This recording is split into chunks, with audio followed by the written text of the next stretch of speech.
Hey guys, so sorry I missed the last 3 updates. That sounds really bad now that I hear myself say it.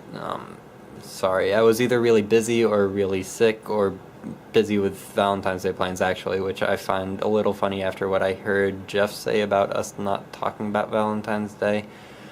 But anyways, I was rather disappointed when I realized that I had missed this last update because I did have a lot to say about the whole understanding thing, and I would say it all now, but I really don't have a whole lot of time to be making this video. I actually have a draft of a paper to write.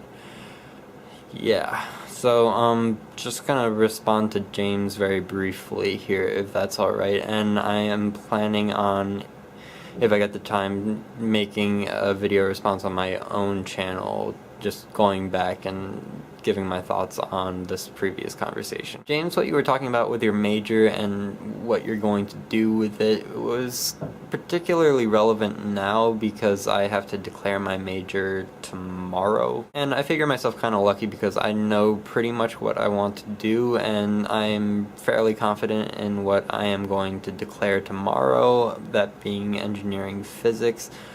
But it's still kind of a big decision, and it's a little daunting either way. More relevant to what you had to say though, I've had some interesting conversations lately with just various people who are much later in their college careers for one, but for two have much less of an idea of what they're doing. And all I can really say to you at this point is that as uncertain as you may feel, it could always be a lot worse, and you just kind of have to keep in mind what you're trying to get out of what you're doing. And I mean this mostly in response to that quote you pulled about being able to explain things simply.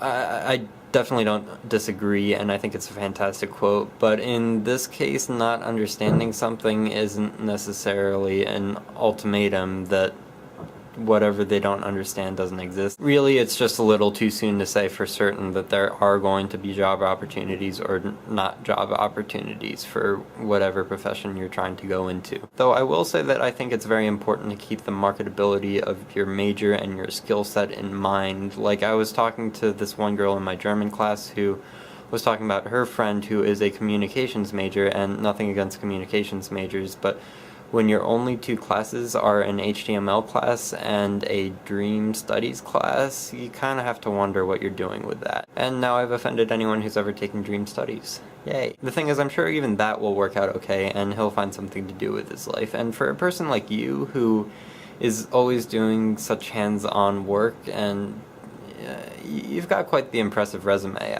or at least that's the impression I've gotten. I've probably got to go, so I'm going to write my paper, and I'll see you all later. Goodbye.